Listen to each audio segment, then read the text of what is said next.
Hello everyone and welcome back to my channel. My name's Tatiana and today I'm giving you guys my June book haul.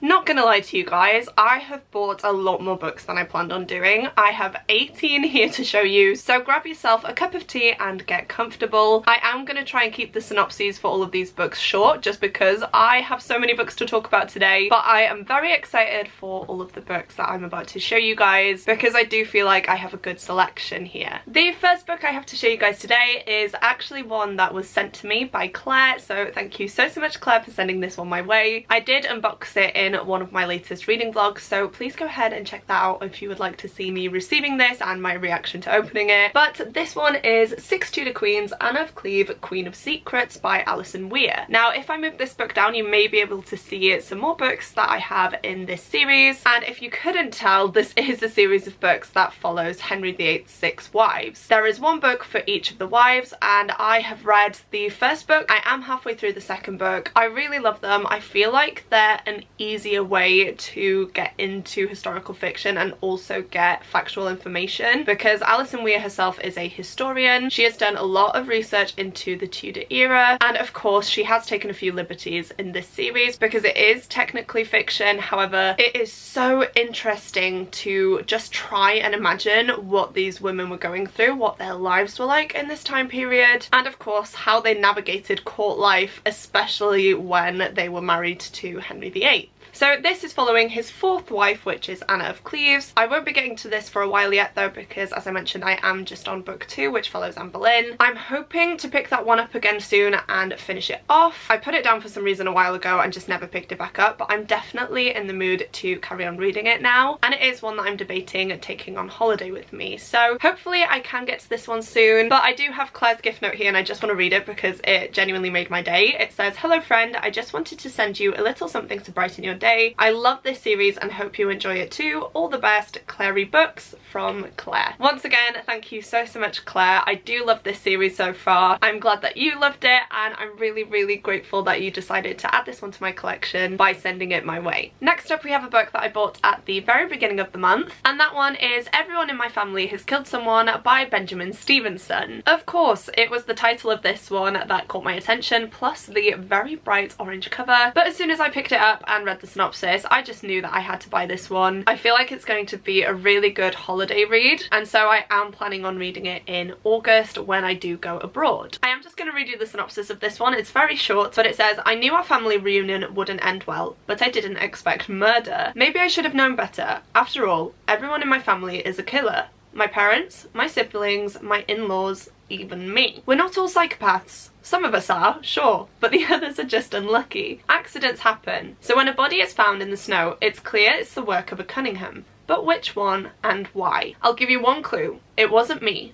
But a piece of advice: never trust a Cunningham." Doesn't that just sound amazing, guys? It's definitely not giving me the summer vibes I was hoping for, but I love to read murder mysteries whilst I'm away, and once I read the synopsis for this I knew I just had to pick it up because it sounds like it's going to be a wild ride. The next book I have to show you is You're Not Supposed to Die Tonight by Kaylin Bayron, and I believe that this is a YA slasher book. Now this is a Waterstones exclusive edition. It has really cool sprayed edges. I'm not sure if it's signed. I don't think it is, but I may be wrong. No, it's not signed. So the exclusive edition is just for the sprayed edges, which is completely fine. So in this one, we follow our main character, Charity, and she is given the summer job of her dreams, which is to play a final girl at Camp Mirror Lake. It's one of these experiences where people go there to be creeped out, and so she, of course, is an actress that is tasked with making the guest's experience as scary as possible. But on the last weekend of the season, Charity's co-workers begin disappearing, and when one of them ends up dead, Charity's role of the final girl becomes all too real. And it just says here, if Charity and her girlfriend Bezzy hope to survive the night, they'll need to figure out what the killer is after. But as they unravel the bloody history of the real Mirror Lake, Charity discovers that the may be more to the story than she ever suspected. Again, this just sounds amazing. It is a short book as well, so I feel like this is one that I will fly through, but I have already added it to my October TBR. Yes, I'm planning my books ahead of time because I feel like I'm just going to be so busy from September onwards, but I'm very excited to get to this one. It is from the author of Cinderella is Dead, which is a YA sci-fi book. I do have it, I still haven't read it though, but I feel like this is one that I will be prioritizing before that one, just because I feel like it's going to be the perfect book for October. As I mentioned, it's a short book and it will hopefully be one that will keep me on the edge of my seat throughout reading it. You guys know by now, a haul from me would not be complete without some Agatha Christie books, and I do have 3 Poirot books to show you guys. First up, we have Evil Under the Sun, then we have Five Little Pigs, and lastly we have The Hollow. Now, I've honestly bought so many of these recently that I can't remember whether this was an online order or whether I bought them in store, but I am very slowly getting to the end of collecting these editions. I have a few left to go, but I decided to get these ones when I saw them, especially as these specific editions are starting to go out of print, which is very, very annoying. I will say the new covers are really pretty, but I just love these editions so much, and so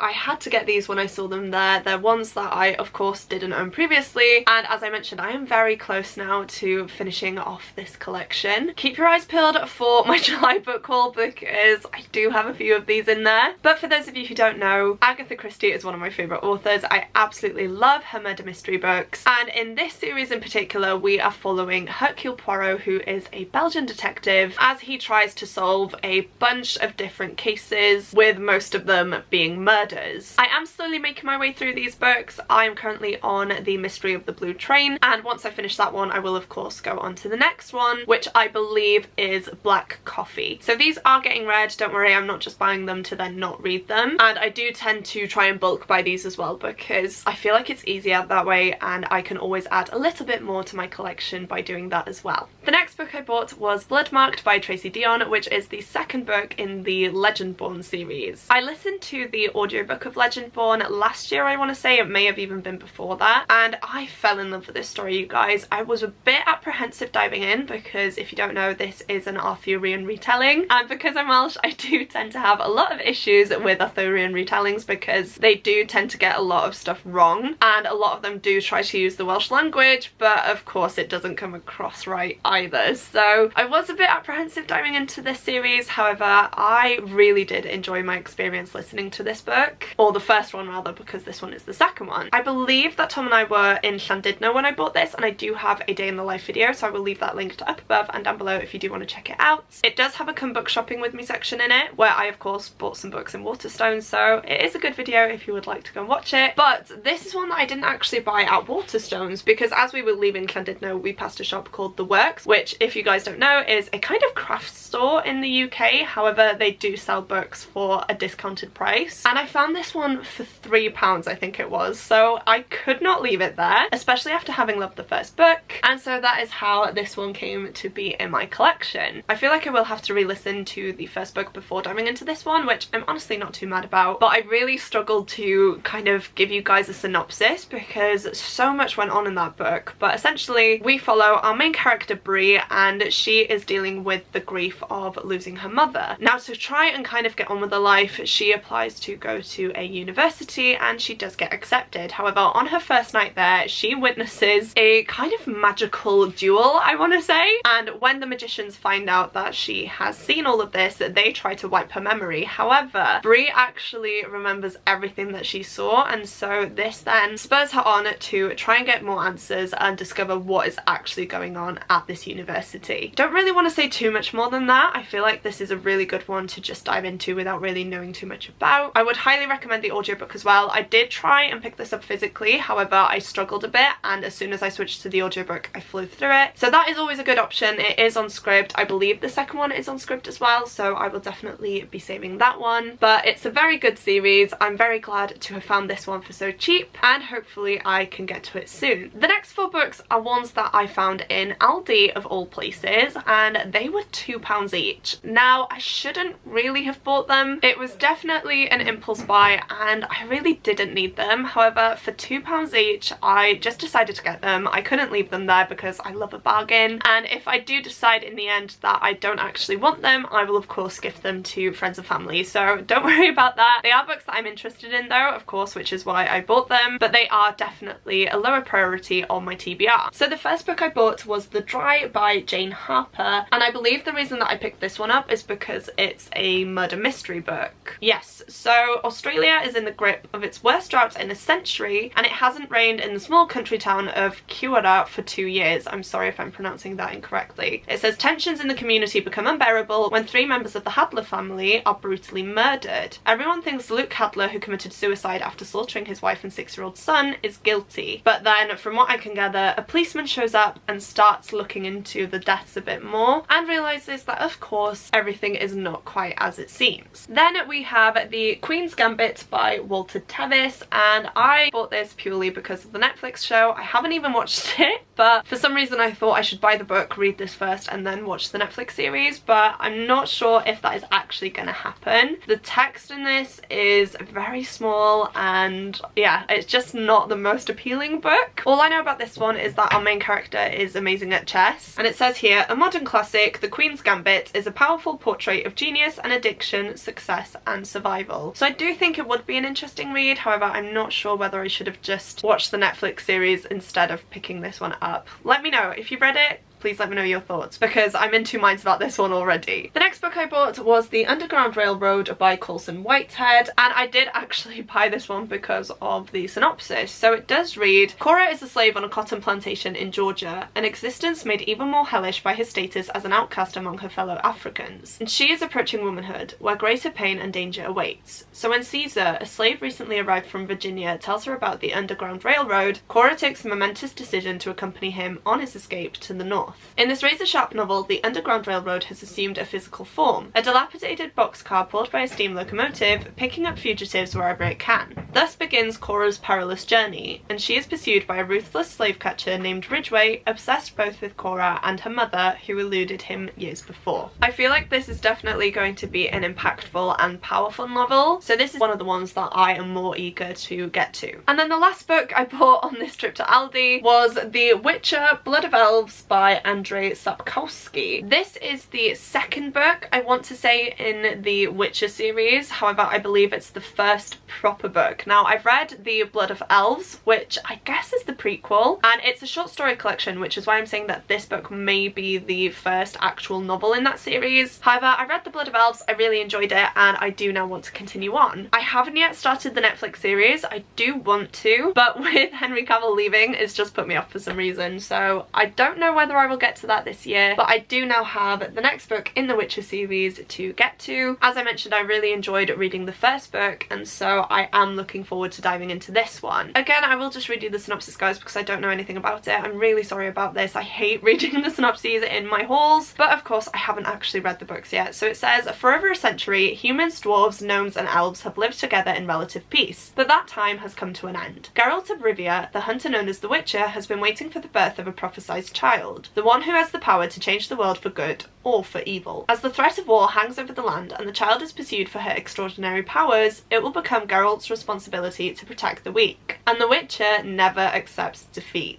That just sounds so good. You guys know I love my fantasy. I love a fantastical setting with a lot of different races and creatures as well, so I feel like this is going to be a really good series for me. At least I'm hoping so anyway, but when I saw this for £2, I couldn't leave it there, and I am actually very excited to get to it. Right, we're halfway there, guys. I've gone through all the paperback books, and now I just have some hardcovers left to show you. A lot of these books have actually been bought during some specific videos, such as Come Book Shopping With Me videos, where I do go quite in depth about the synopsis and show you guys the additions. So what I will do is I will leave the relevant videos linked down below for you guys so that you can get a more in-depth look at these books and hear a little bit more about them, because I am just going to talk about these briefly, and if you want to hear some more in-depth thoughts, you can of course check out those previous videos. So the first book in my hardcover stack is The Hike by Lucy Clark. If you couldn't tell, this is a thriller, and it's one that I am very excited to get to actually. I have read The Castaways by Lucy Clark last year on my holiday, and I loved it. The ending was a little bit of a letdown, but the suspense that was built up throughout the book, the characters and the actual plot was really interesting, and I did enjoy the writing style as well. So when I saw her newest release in Waterstones, I decided to pick it up. All I know about this one is that we are following a group of 4 friends who decide to go on a hike in Norway. And even though this seems like such a lovely place, there is of course some darkness that surrounds it. A woman actually went missing in this area a year ago and her disappearance has never been solved. And of course our four friends now hike into the middle of the mystery, and there is a person on the trail who will do anything to make sure that they don't get out alive. That just sounds amazing. I am planning to get to this one soon, hopefully in August or September. I will of course let you guys know my thoughts on it once I do read it, but I definitely have high hopes for this one, and I feel like it's going to be a really engaging, fast-paced read. In the same vein, we have The Writing Retreat by Julia Bartz. This is definitely one that I've seen a lot more on BookTube and Book Twitter. I know that Cody from Cody's Book Corner recently mentioned this, and that is how it first came on my radar. And so again, when I was at Waterstones and saw it on their new releases table, I believe it was, I couldn't leave it. In this one, we follow a group of 5 friends, and they are all invited to come on a writing retreat. Now, our main character Alex is thrilled. She has been in a bit of a slump and wasn't really sure what she wanted to do with her life and how to actually get this novel that she's writing finished. Now, when they get to this retreat, they are told that they need to complete a novel completely from scratch, and the best one will receive a 7-figure publishing deal, which is of course amazing, and everyone jumps at the chance, but then they all begin to die. It says, trapped, terrified, yet still desperately writing, it's clear that there is more than a publishing deal at stake at Blackbriar Estate.